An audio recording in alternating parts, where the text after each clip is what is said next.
우리 성도님들 기도 생활에 좀 불이 붙고 있습니까? 인사는 뜨겁게 하시더니 기도 생활에 조금 불이 붙고 있습니까? 예, 기도 많이 배우는 것 중요하지만 제일 중요한 기도의 서성은 기도하는 것이다. 예, 기도를 많이 배우는 것보다 더 확실하게 배우는 것은 기도하는 것입니다. 그죠? 기도를 여러 가지로 정의할 수 있습니다. 학자들마다 다르고 강조하는 점에 따라 조금씩 다르게 할 수 있는데 가장 간단한 기도의 정의 한번 따라합시다. 구하고 받는 것. 예, 구하고 받는 것. 이게 기도다. 이렇게 정의할 수 있습니다. 우리 기억을 한번 되새겨 보시면 좋겠습니다. 2주 전이죠. 기도 생활 제일 중요한 것은 기도의 대상이 되는 하나님 아버지가 중요하다 이렇게 말씀드렸습니다. 자상한 아버지, 구하기 전에 먼저 알고 계신 아버지 앞에 아들의 마음으로 방문을 열고 들어가 구하면 전능하신 하나님께서 우리에게 좋은 것으로 주시는 것이다. 이 기도입니다. 그래서 예수님께서 친히 마태복음 7장 7절 8절에서 기도를 정의하고 계시죠. 암송했습니까? 우리 암송하자 한번 해보자 이런 말씀드렸는데 9자로 시작하는 겁니다. 예, 한번 해볼까요? 시작. 구하라 그리하면 너희에게 주실 것이요 찾으라 그리하면 찾아낼 것이요 문을 두드리라 그리하면 너희에게 열리리니 구하는 이마다 받을 것이요 찾는 이가 찾아낼 것이요 두드리는 이마다 열릴 것이야. 아멘. 아멘입니까? 예, 구하라, 두드리라, 찾아라. 구하고 받는 것이 기도다 하는 것이죠. 주기도문도 이것을 그대로 우리에게 보여주고 있습니다. 주기도문에는 6가지의 기도 제목이 들어있습니다. 6가지. 첫 번째 3가지, 두 번째 3가지가 크게 좀 핵심이 다른데요. 오늘은 첫 번째 3가지 우리가 구하는 기도의 내용을 함께 살펴보기를 원합니다. 하나님 말씀은요, 주기도문입니다. 마태복음 6장입니다. 마태복음 6장 9절부터 13절 말씀까지 우리 한 목소리로 같이 읽습니다. 시작. 그러므로 너희는 이렇게 기도하라. 하늘에 계신 우리 아버지여, 이름이 거룩히 여김을 받으시오며 나라가 임하시오며 뜻이 하늘에서 이루어진 것 같이 땅에서도 이루어지이다. 오늘 우리에게 일용할 양식을 주시옵고 우리가 우리에게 죄 지은 자를 사하여 준 것 같이 우리 죄를 사하여 주시옵고 우리를 시험에 들게 하지 마시옵고 다만 악에서 구하시옵소서. 나라와 권세와 영광이 아버지께 영원히 사옵나이다. 아멘. 이것이 주기도문인데요. 이 주기도문 중에 9절, 10절 말씀에 첫 번째 3가지 우리가 구해야 될 기도의 제목이 있습니다. 첫 번째 제목이 뭡니까? 9절 말씀에 보면 이름이 거룩히 여김을 받으시오며 이렇게 말합니다. 하나님의 이름이 거룩히 여김을 받기를 원합니다. 이렇게 기도하라는 것이죠. 여기는 우리가 생각할 아주 많은 주제들이 들어있습니다. 첫 번째는 하나님의 이름입니다. 하나님께 이름이 있을까요? 예, 당연히 있죠. 그죠? 인격을 가진 존재 가운데 이름 없는 존재는 없습니다. 우리가 자녀들이 태어나면 부모들이 제일 먼저 하는 것이 이름을 짓는 거죠. 태어나기 오래전에 이미 지어놓는 경우가 대부분입니다. 심지어는 뱃속에 있을 때도 이름을 짓죠. 뭐라고 그럽니까? 네, 태명이라고 그러죠. 태명. 이름을 지을 때는 재밌는 이름, 웃기는 이름을 주로 짓는다, 그죠? 그렇지 않죠? 예. 함부로 자녀의 이름을 짓는 부모님들은 거의 없습니다. 왜냐하면 이름은 이름 그 자체로 끝나버리는 것이 아니기 때문에 그렇습니다. 이름은 그 이름으로 불려지는 사람의 모든 것이 그 이름 안에 들어 있습니다. 최극태 이러면 단순히 이름이지만 여러 가지 의미가 있습니다. 외모를 먼저 생각하게 되죠.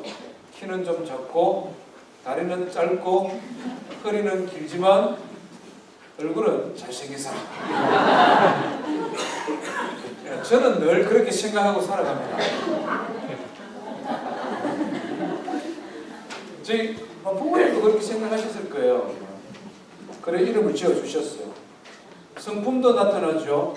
그 사람이 온화한 사람인가, 내성적인가, 외향적인가, 성질이 좀 급한가, 이런 것들을 이름 딱 부르면 생각납니다. 직책도 생각나죠. 이 사람은 어떤 사람이고 어떤 일을 하는 사람이고 어떤 영향력이 있는 사람인가. 사람의 이름을 부르면 그 이름의 대상이 되는 것의 모든 것이 함축적으로 드러나게 되어 있습니다. 하나님의 이름 역시 마찬가지다 하는 것이죠. 성경에는 여러 하나님의 이름이 등장하는데 대표적인 것 두 가지만 소개하면, 우리가 보통 말할 때 사용하는 하나님, 이 하나님 이름입니다. 한글로는 하나님이지만 구약 성경이 기록되어진 히브리어로는 엘로힘. 창세기 1장 1절, 성경 제일 먼저에 하나님의 이름이 딱 등장합니다. 브레시트 바라 엘로힘, 이 말이죠. 창세기 1장 1절입니다. 태초에 하나님이 천지를 창조하시니라.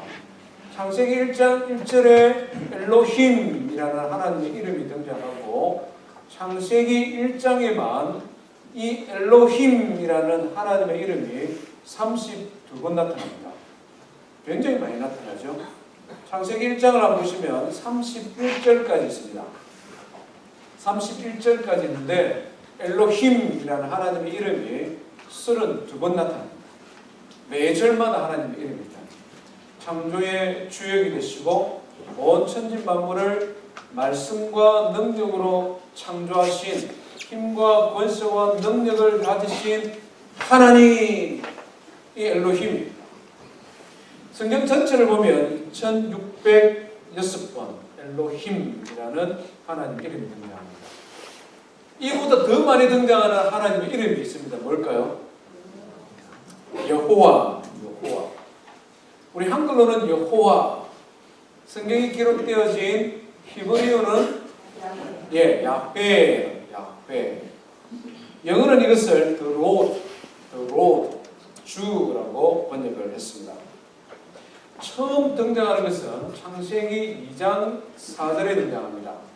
창세기 2장 4절에 보니 여호와 하나님이 이렇게 나옵니다. 여호와 하나님이 땅과 하늘을 만드시던 날에 여호와 하나님. 이 야훼라는 여호와 하나님의 뜻이 뭘까요? 야훼의 뜻이 뭘까요? 영원한 하나님. 하나님께서 친히 가르쳐 주셨죠. 출애굽기 3장에 가면 모세가 물어보잖아요. 하나님 이름의 뜻이 뭡니까? 이렇게 물으니 하나님께서 직접 가르쳐 주셨어요. I am who I am. 나는 스스로 있는 자니라. 스스로 있는 자다. 무슨 말입니까? 처음과 끝을 만드십니다. 스스로 계신 분이다. 처음도 없고 끝도 없는 분이시다. 그래서 이것을 영원하신 하나님이다. 이렇게 이해할 수 있겠죠. 야훼의 여호와 하나님은 특별히 영원토록 살아계신 분이기 때문에 절대 거짓말을 하실 수가 없습니다. 아브라함과 이삭과 야곱의 하나님, 성경에 뭐 이런 표현이 있지 않습니까? 우리는 사람과 약속을 맺고 잊어먹기도 하고 세월이 지나면 약속을 지키고 싶지만 능력이 없어서 못 지킬 수도 있습니다. 하나님은 그런 분이 아니다. 아브라함에게 약속하신 것이 아브라함이 당대에 이루어질 때도 있고 이삭, 야곱의 때에 이루어질 수도 있다는 거죠. 영원하신 분이죠. 야훼 하나님은 특별히 우리 사람과 하나님의 자녀와 하나님과 약속을 맺고 이 약속을 지키시는 분으로 성경에 기록이 되고 있습니다. 신구약 성경 전체에 6,823회 정말 많이 기록되어져 있죠. 성경에 가장 많이 기록되어져 있는 단어 중에 하나가 이 야훼라는 단어입니다. 그 외에도 보니까 엘 엘리온, 지극히 높으신 하나님, 엘로이 하나님, 지켜보시는 하나님, 우리가 잘 아는 엘 샤다이 하나님, 전능하신 하나님, 이 말이죠. 야훼라는 단어와 붙어서 하나님의 이름도 많이 등장하죠. 여호와 이레, 여호와 니시, 우리 성경에 주시는 하나님이시다. 여호와 라파, 여호와 삼마, 이런 이름입니다. 구약 성경에 보면 이 하나님의 이름이 많이 등장을 하고 있습니다. 하나님의 이름이 거룩히 여김을 받는다. 이 뜻은 무슨 말일까요? 거룩히 여김을 받는다. 거룩하다. 하나님의 이름이 더럽혀지지 아니하고 하나님에게 합당한 존경이, 하나님에게 합당한 명예가, 하나님께 합당한 찬송이 드려지는 것, 이것이 하나님의 이름이 거룩히 여김을 받는 것입니다. 어떨 때 하나님의 이름이 좀 더럽혀질 수 있을까요?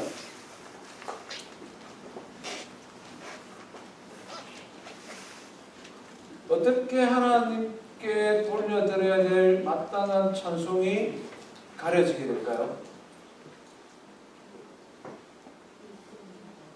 예? 누가? 하나님의 자녀들이. 하나님의 자녀들. 제가 막 개망난의 짓을 하고 돌아다니면 동네 어른들이 뭐라고 그럽니까?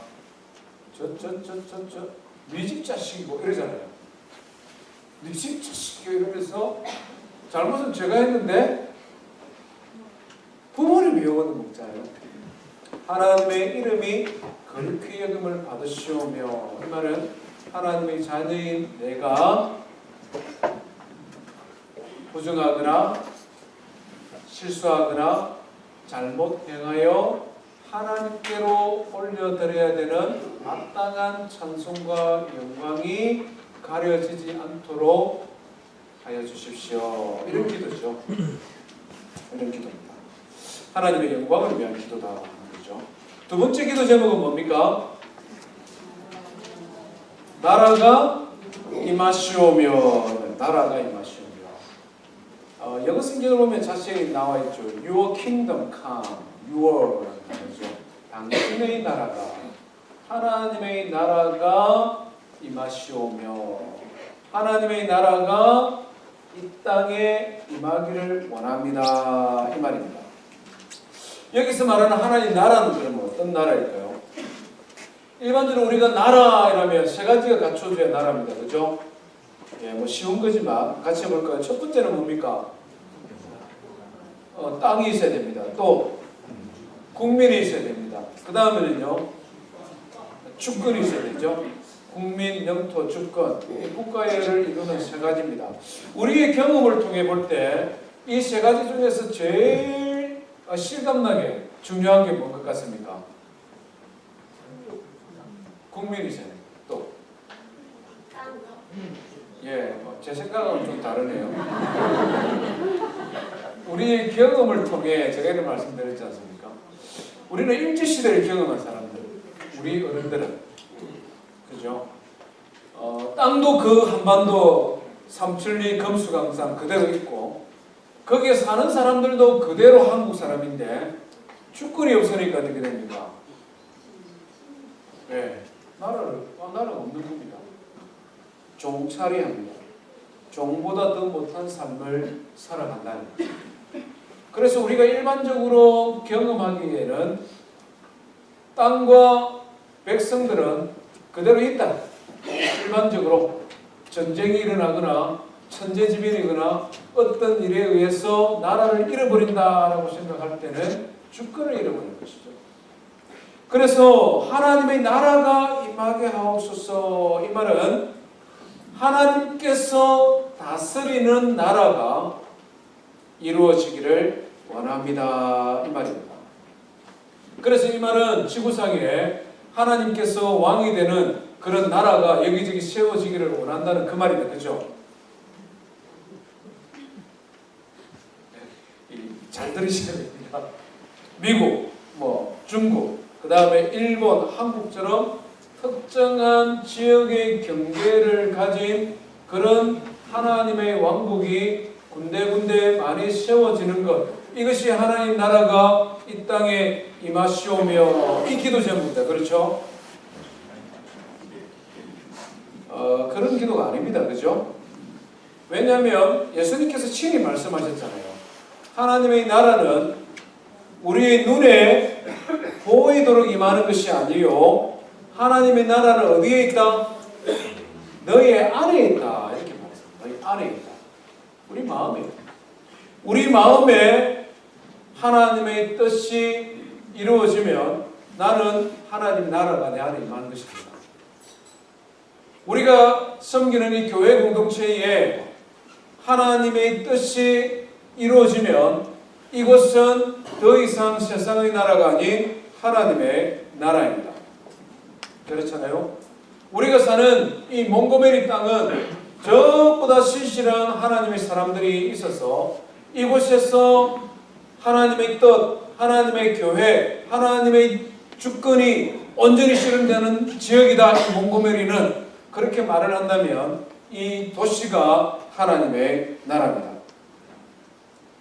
어디든지 간에 그것이 사람이든 기관이든 단체든 한 도시든 한 나라든 하나님의 뜻이 온전히 이루어지는 곳, 그것이 바로 하나님의 나라가 이루어진다 이 말입니다. 그래서 이 하나님의 나라가 임하시오며 이 기도는 세 번째 기도와 연결되어집니다. 세 번째 기도가 뭡니까? 예, 같이 읽어볼까요? 시작. 뜻이 하늘에서 이루어진 것 같이 땅에서도 이루어지리라. 하나님의 나라가 이 땅에 이루어지는 것과 이 땅에 하나님의 뜻이 이루어지는 것은 같은 의미다. 예수님께서는 기도를 세 가지를 가르쳐 주는데 하나님의 이름의 영광과 하나님의 뜻, 하나님의 나라가 이 땅에 이루어지는 것을 먼저 우리에게 가르쳐주고 있습니다. 이 땅에 하나님의 뜻이 온전히 이루어지는 나라가 있을까요? 이 지구상에 하나님의 뜻이 온전히 이루어지는 그런 나라가 있겠습니까? 우리가 주변을 한번 살펴보면 알 수 있지 않겠습니까? 없습니다. 국교가 기독교인 나라는 여러 개 있습니다. 그죠? 덴마크, 노르웨이, 그리스 이런 나라는 국교가 기독교입니다. 그렇다고 해서 그 나라가 하나님의 나라, 하나님의 뜻이 온전히 이루어지느냐? 그렇지는 않다. 이스라엘도 역시 마찬가지입니다. 이스라엘은 하나님의 말씀, 토라, 이 모세 오경이라 그러죠. 창세기, 출애굽기, 레위기, 민수기, 신명기 이 5권의 성경이 마치 헌법처럼 이스라엘의 정치, 경제, 사회, 문화 모든 영역에서 지금도 적용되고 있습니다. 그렇다고 해서 이스라엘이 하나님의 뜻이 온전히 이루어지는 하나님의 나라는 아니다 말입니다. 왜 그렇습니까? 하나님 나라라고 하기에는 그곳이 하나님의 뜻이 이루어지지 않을 때가 더 많기 때문에 그렇습니다. 지구상의 역사상 온전히 하나님의 나라가 이 땅에 임한 적이 있을까요?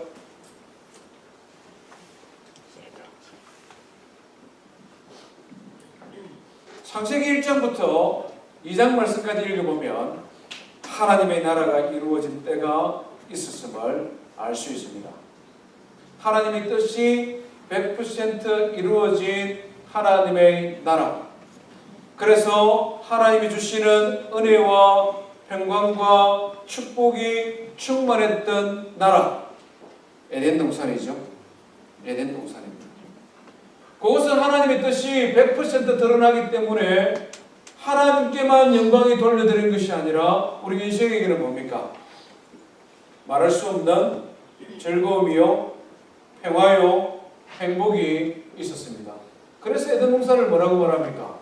세상의 낙원이다 이렇게 이야기를 하잖아요.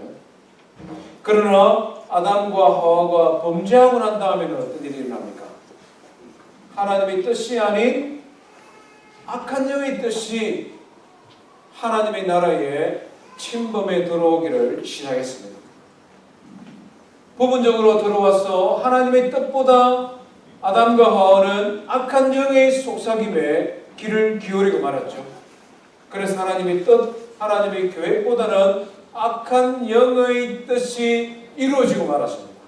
그것이 인간의 범죄요, 타락이요, 그 결과 에덴 동산은 파괴되고 말았다. 지금 우리가 살아가는 이 인류 역사상 나타나는 모든 나라, 도시들 한번 보시기를 바랍니다. 하나님의 나라가 있는가 하면 세상과 악의 통치가 병행하는 것이 사실입니다.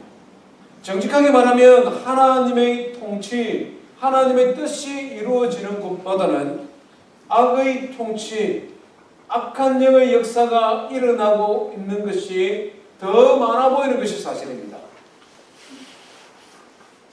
그렇지 않습니까? 하나님의 뜻은 의와 평강과 희락이다. 성경이 이렇게 가르쳐주고 있습니다. 하나님이 다스리는 곳은 의롭다. 그래서 그곳에서는 차별이 없다.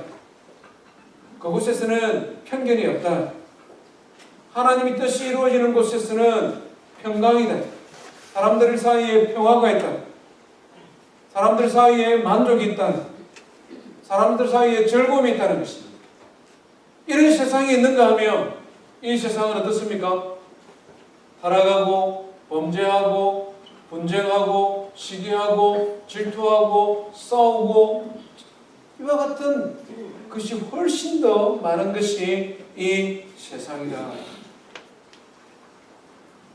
언제 그러면 하나님의 뜻이 온전히 이루어지는 나라가 이 땅에 이루어질 수 있겠습니까? 예수 그리스도의 재림입니다.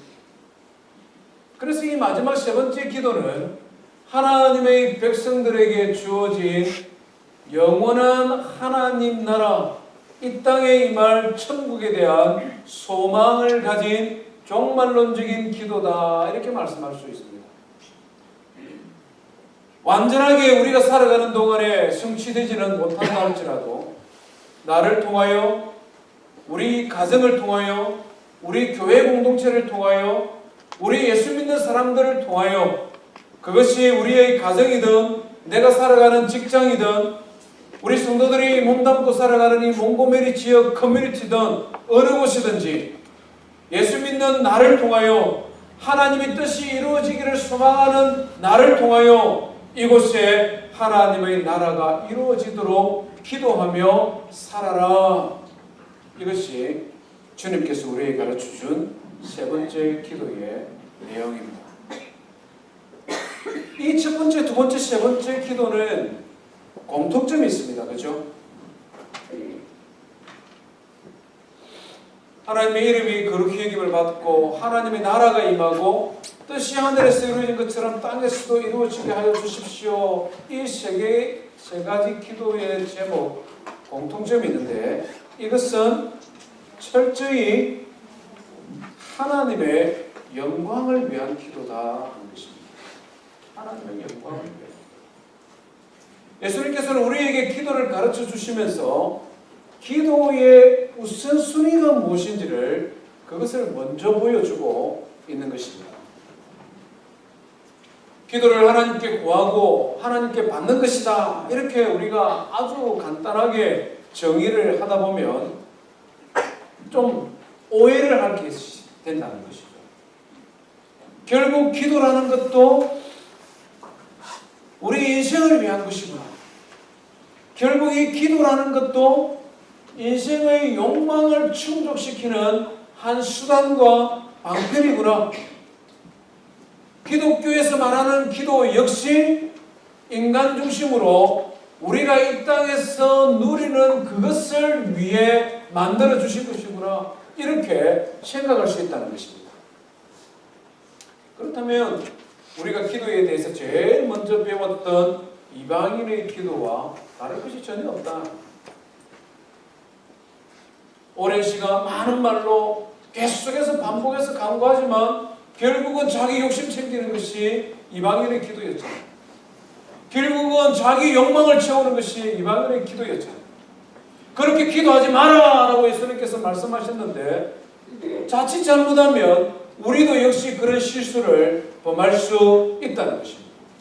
그래서 예수님께서는 너희는 이렇게 기도하라 라고 주기도문을 가르치면서 기도에 있어서 제일 우선되는 것이 있는데 그것은 우리 인간 중심, 인간의 필요가 아니라 하나님의 중심, 하나님의 영광을 위하여 먼저 기도하라.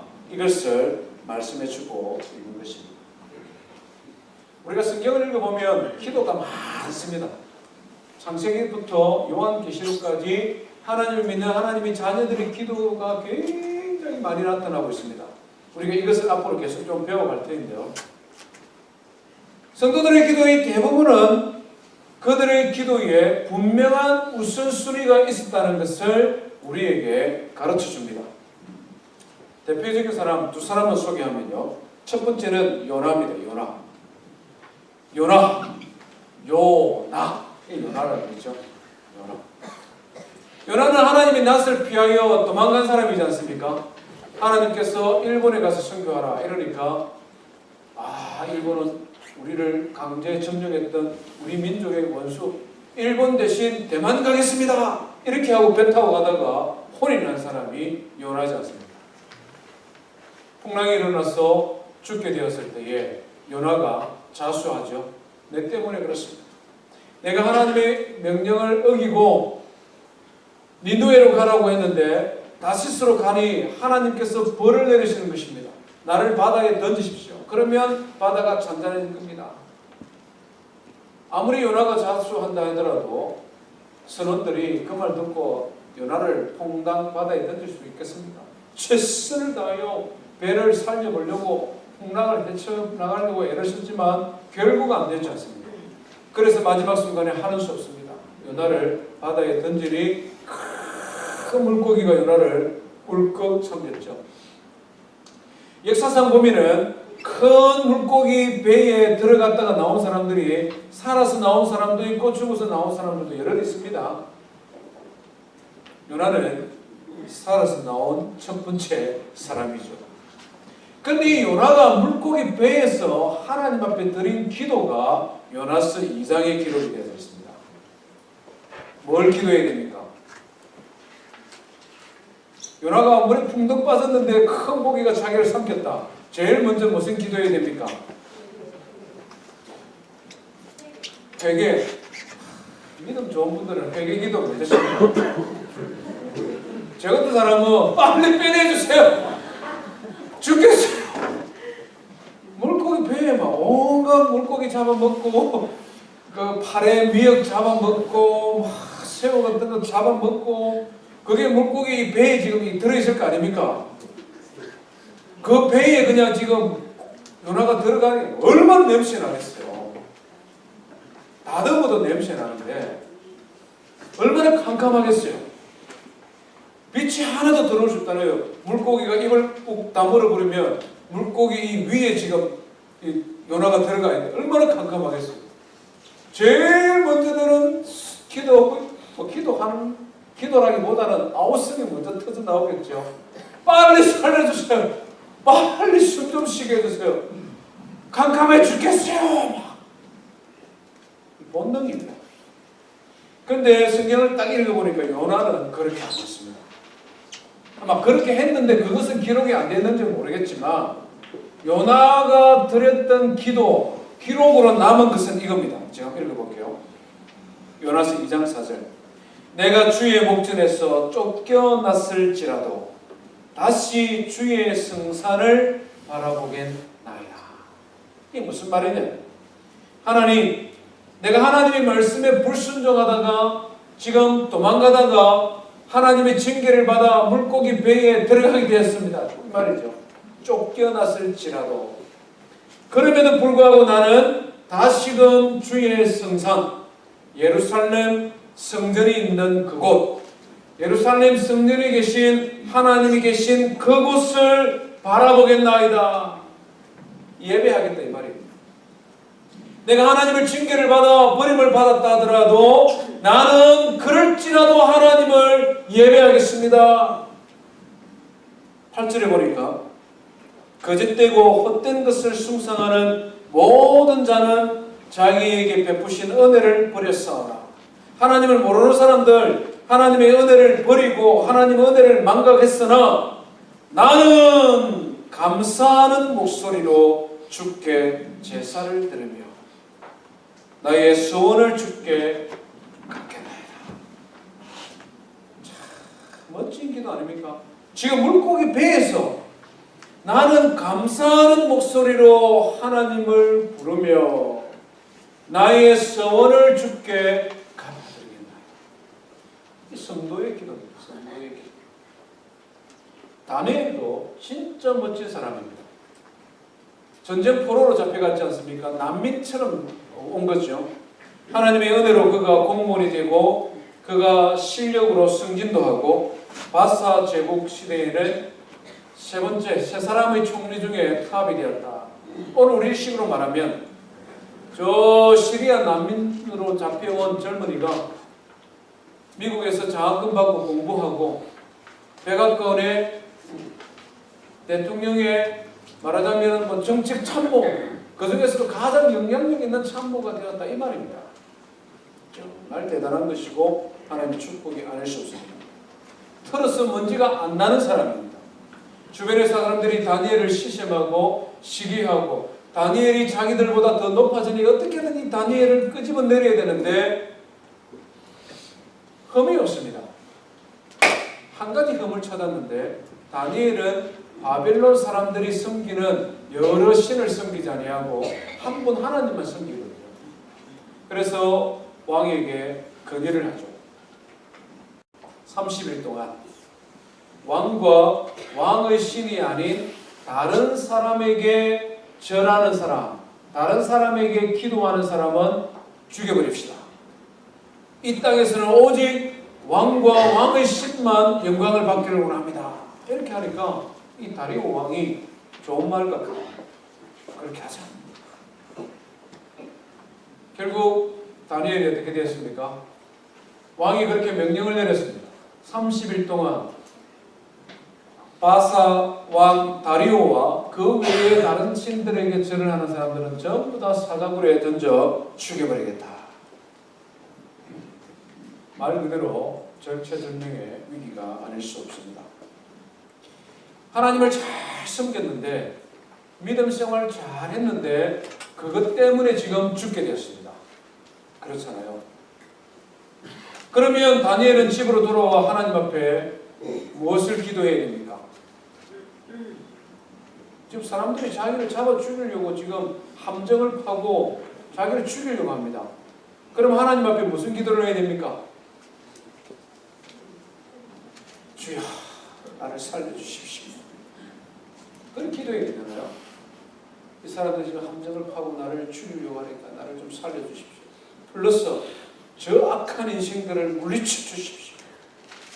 주님의 능력으로 멸하여 주십시오. 우리 이렇게 기도해야 되잖아요. 그런 기도 안 합니까? 당연히 그렇게 기도해야죠.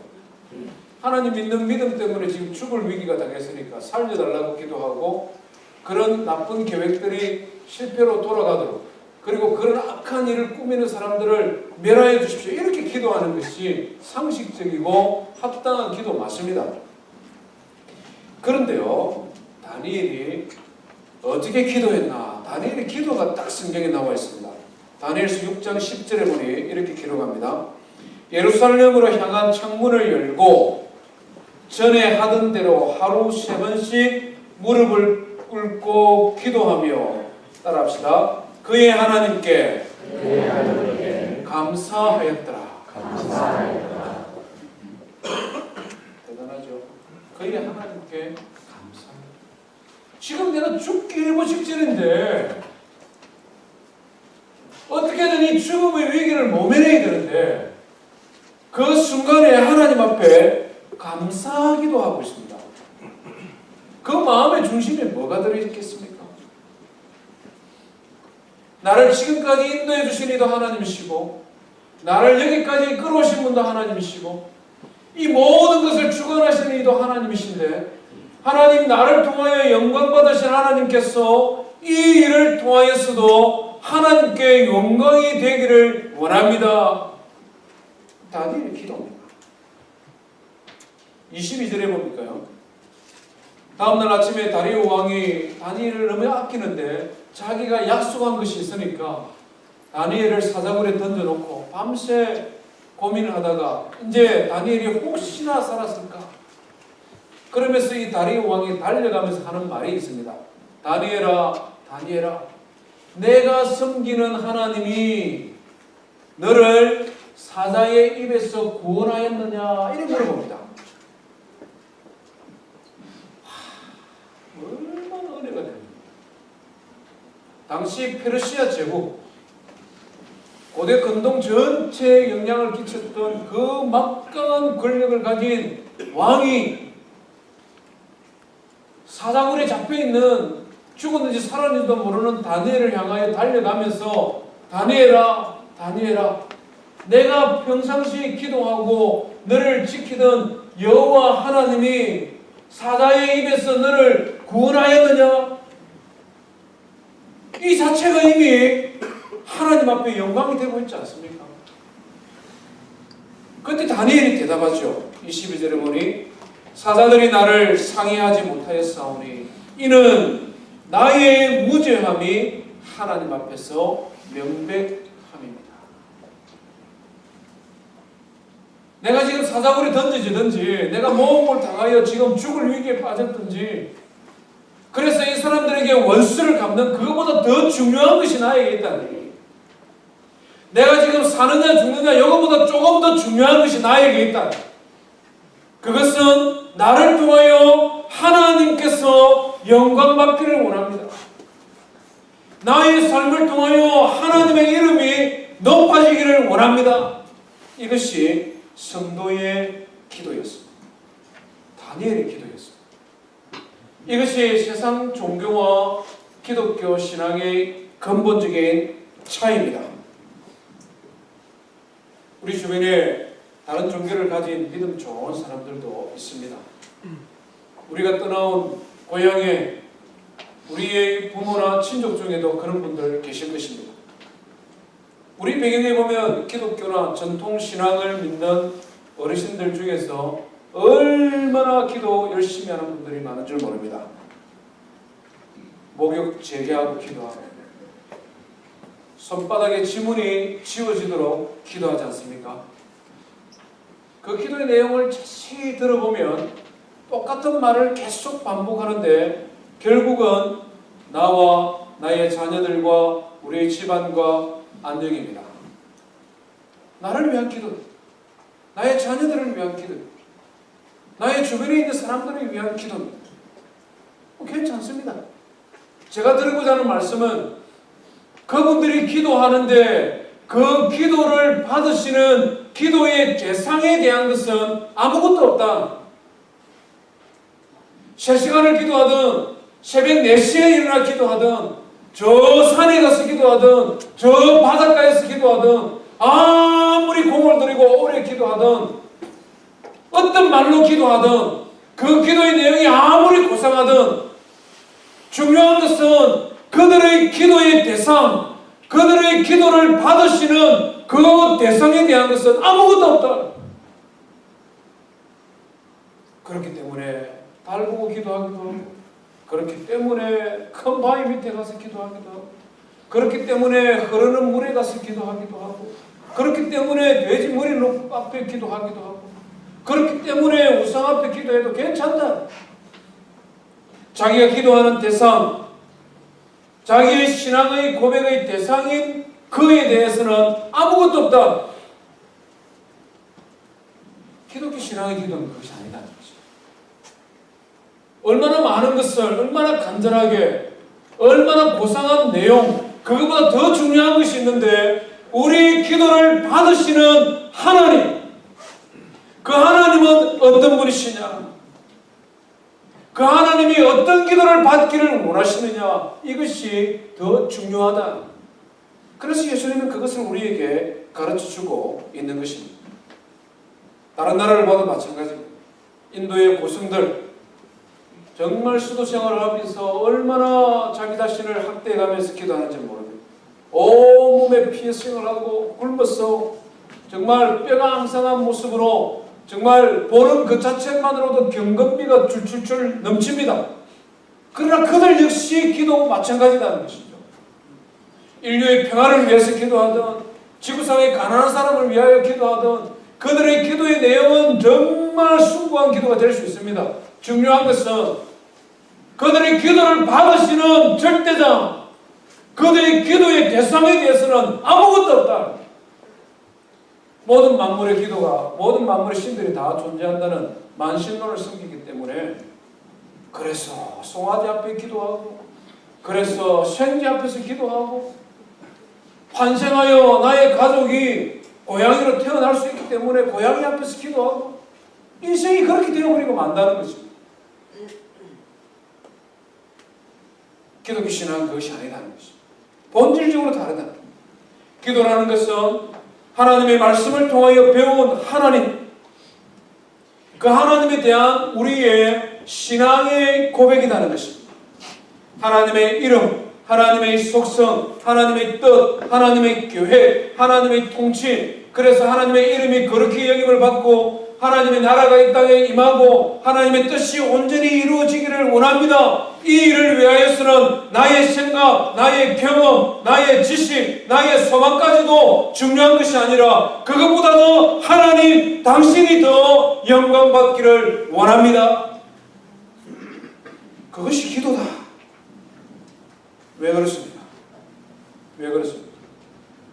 하나님이 나보다 더 지혜로운 분이시고 하나님이 나보다 더 능력 많은 분이시기 때문에 내가 무수히 많은 말로 많은 것으로 하나님 앞에 간구하는 것보다도 하나님이 더 지혜롭고 하나님이 더 능력 많으시고 하나님께서 나를 더 사랑하시는 분이시니 내가 하나님의 이름과 그 영광을 위하여 기도하면 하나님께서 영광을 받으시고 하나님의 선하신 뜻대로 나에게 이루어 주실 것을 우리가 믿기 때문입니다. 나는 지금 내가 소원하는 것이 정말 소중하고 나는 정말 내가 생각하고 판단하는 것이 제일 정확하다라고 생각하지만 우리가 기도를 통하여 고백하는 것은 하나님은 나보다 더 지혜로운 분이시고 하나님은 나보다 더 능력 많으신 분이시고 하나님은 나보다 나에 대해서 더 많이 더 정확하게 아시는 분이십니다. 나는 지금 내가 결정하는 것을 10년 후에 어떤 결과가 나에게 올지 나는 잘 알지 못합니다. 그러나 하나님은 모든 것을 아시오니 하나님의 뜻이 이루어지기를 소원합니다. 이것이 진정한 성도의 기도라고 예수님 우리에게 지금 가르쳐주고 있는 것입니다. 저와 예배하는 성도 여러분, 하나님의 이름과 그 영광을 위해 기도하기를 바랍니다. 갑자기 기도가 어려워집니까? 지난주까지만 해도 기도가 은혜가 되는데 하나님의 은혜와 영광을 위해 기도하라는 건 좀 부담이 됩니까? 심지어는 하나님 좀 이기시는 분이시다. 왜 내보다 하나님 먼저 기도하라느냐 이런 생각도 드십니까? 하나님의 영광을 위한 기도는 그 자체로 끝나는 것이 아니라 결국 그것이 우리를 위한 하나님의 은혜요 축복으로 돌아오기 때문에 그렇습니다. 지난주 우리 슈퍼볼 있었지 않습니까? 뉴 잉글랜드 패트리어트하고 필라델피아 이글스하고 붙었습니다. 누가 이겼죠? 우리 성도님들 별 상관없습니까? 이글스가 이겼죠. 언론이 난리 났습니다. 필라델피아에 계시는 목사님이 카톡 날라오고 난리 났습니다. 기적이거든요. 기적이. 뉴 잉글랜드 패트리어트는 지난 10년간 17년이죠. 톰 브레드라는 세계적인 쿼터백이 있고 슈퍼볼 5번 우승하고 그 중에 4번 MVP하고 정말 명문입니다. 필라델피아 이글스는 슈퍼볼 우승 한 번도 한 적도 없습니다. 주전 쿼터백은 부상당해서 경기 출전을 못했습니다. 그런데 우승을 해버렸어요. 사람들은 기적이고 이변이라고 했는데 이유가 있었습니다. 비하인드 스토리가 있다는 거죠. 우리 한번 짧은 영상인데요. 경기 다 끝나고 난 다음에 라커룸에 있었던 일입니다. 한번 보여주실래요?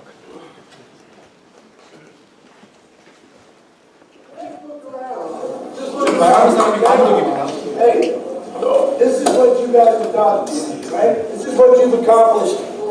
You know, you guys get over a lot about, dress code and late practice and doing things and shit. Well, guess what? It was this moment right here. For this moment, it's the discipline that it takes, okay, to win this game. To win this game. And this is a team game, okay? We said before, an individual can make a difference, but a team makes a miracle.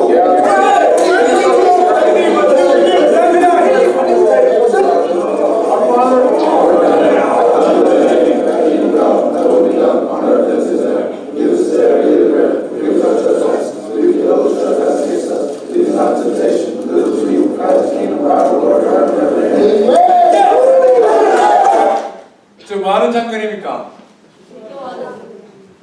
주기도문 하는 장면이죠. 우리가 잘 아는 대로 이 미식축구는 가장 힘을 많이 쓰는 운동 가운데 하나입니다. 저 덩치들이 무릎 꿇고 앉아서 주기도문해요. 사실 저것은 그 메인 방송에서는 보도를 안 했는데요. 이 필라델피아 이글스의 감독이 이 경기장에서 인터뷰를 했습니다. 이분은 더그 패터슨이라는 사람인데요. 9년 전만 해도 고등학교 하이스쿨 감독하던 사람입니다. 그래서 아나운서가 물었죠. 9년 전 당신 하이스쿨 감독하다가 지금 NFL 슈퍼볼 챔피언이 됐습니다. 당신 소감이 어떻습니까? 이러니까 하는 말이 그 다음에 있는 말입니다. 저는 단지 내 주님이시며 구세주인 예수 그리스도께 영광을 돌립니다. 이렇게 이야기를 했어요. 그래서 이 사람이 좀 특별하구나, 아니면 뭐 운동 경기 우승하면 그냥 이례적으로 하는구나, 이런 생각을 했습니다. 그런데 조금 더 깊이 이 사람들이 개별적으로 인터뷰한 것을 하나씩 다 살펴보니까 정말 놀라웠어요.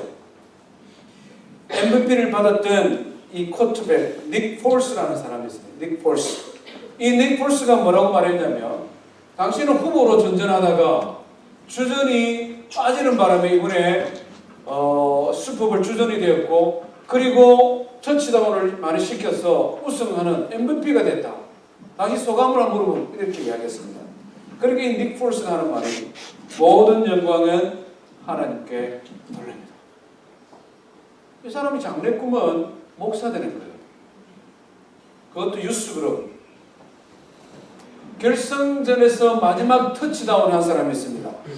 얼츠라는 사람, 얼츠라는. 이 사람은 더 놀라운 고백을 합니다. 같이 읽어볼까요? 잘 안 보입니까? 예. 먼저 무엇보다도 하나님께 영광을 돌립니다. 하나님 없이는 우리가 여기 오지 못했을 것입니다. 저희가 이 지구에 사는 가장 큰 목적은 예수님의 제자 삼기 위해서이고, 미식 축구는 사람들을 예수님께로 인도하는 그저 플랫폼입니다. 이렇게 이야기했습니다. 자기가 운동하는 목적은 예수님의 제자 삼는 것이고, 미식 축구는 그냥 사람을 전도하는 마당이다, 이 말이죠. 참 대단한 고백 아닙니까? 그 순수들 가운데 주전들입니다. 웬츠, 얼츠, 홀스, 닉스, 마라고스, 볼천 이런 사람들이 일주일에 3번씩 모여서 성경 공부했어요. 이 사람들이 얼마만큼 운동선수들에게 영향을 많이 끼쳤는지 구단주가 인터뷰하는데 하는 말이 자기는 지금까지 NFL과 이런 운동단체와 관련된 조직에서 많이 일을 해봤는데 이렇게 잘 뭉치는 팀은 처음 봤다 이렇게 이야기했습니다. 직장중 동료들 가운데 훈련하다가 전도받고 예수 믿으면 다 같이 수영장에 몰려가서 거기에서 세례받습니다. 평상시 예수 안 믿는 사람들도 예수 믿는 형제들이 워낙 열심히 운동하고 또 신앙적으로 사니까 함께 기도하는 일이 전혀 어색하지 않다. 필라델피아 같은 도시가 어떤 도시입니까? 범죄하고 타락한 도시지 않습니까? 미국에 살기 좋은 50대 도시 안에도 들지 못하는 그런 도시입니다. 거기서 프로 선수들이 자발적으로 무릎을 꿇고 하나님 앞에 기도하는 것이 너무나 자연스럽다. 왜? 믿는 성도들, 믿음의 형제들이 하나님 앞에 기도하며 그 모임, 그 선수들 사이에 모범이 되는 것을 그들이 알았기 때문입니다. 필라델피아 이글스가 우승하는 것이 기적이 아니었다는 것을 알게 되었습니다. 왜 그렇습니까? 하나님의 영광을 위하여 뭉친 사람들, 하나님의 이름이 거룩히 여김을 받기를 위해 하나 된 사람들이 그 안에 있었기 때문에 그렇습니다. 그 사람들은 누구보다도 성실히 훈련하고 누구보다도 열심히 팀의 하나됨을 위해 자기 자신을 헌신했던 사람들입니다. 그렇게 최선을 다하여 헌신하고 훈련할 뿐만 아니라 이 우승이라는 것은 단지 우리의 훈련과 우리의 노력으로 되어지는 것이 아니라 하나님께서 은혜를 베풀어 주셔야 됩니다. 그것을 아는 사람들이었어요. 그래서 하나님 앞에 기도합니다. 하나님, 나의 힘으로 되지 않습니다. 나의 능력으로 되지 않습니다. 내가 최선을 다하여 준비하고 최선을 다하여 노력하지만 결국 일을 이루시는 분은 하나님이시고 이 일을 통하여 하나님 영광 받으십시오. 이렇게 기도하니까 하나님께서 얼마나 기분 좋겠어요. 알았다. 이번에는 내가 너희들을 통하여 영광 받기를 원한다. 이번에는 내가 너희들을 통하여 나의 이름을 높이기를 원한다. 하나님이 들어 사용하시는 것입니다. 마태복음 6장 33절에 예수님께서 친히 말씀하셨죠. 너희는 먼저 그의 나라와 그의 의를 구하라. 그리하면 이 모든 것을 너희에게 더하시리라. 하나님의 나라와 영광을 위하여 기도하는 것, 손해보는 것 아닙니다. 절대 그것으로 끝나지 않음을 성경이 우리에게 가르쳐주기 때문에 그렇습니다. 우리를 통하여 영광 받으신 하나님께서 더 큰 영광을 위하여 우리의 기도에 응답하시고 우리를 들어 사용하시기 때문에 그렇습니다. 저 우리 모든 성도님들의 신앙의 삶 속에서 하나님 앞에 기도하되 하나님의 이름과 하나님 나라와 그 영광을 위하여 기도하는 성도 되기를 주의 이름으로 축원드립니다. 우리 말씀 기억하며 함께 하나님 앞에 찬송하십시다.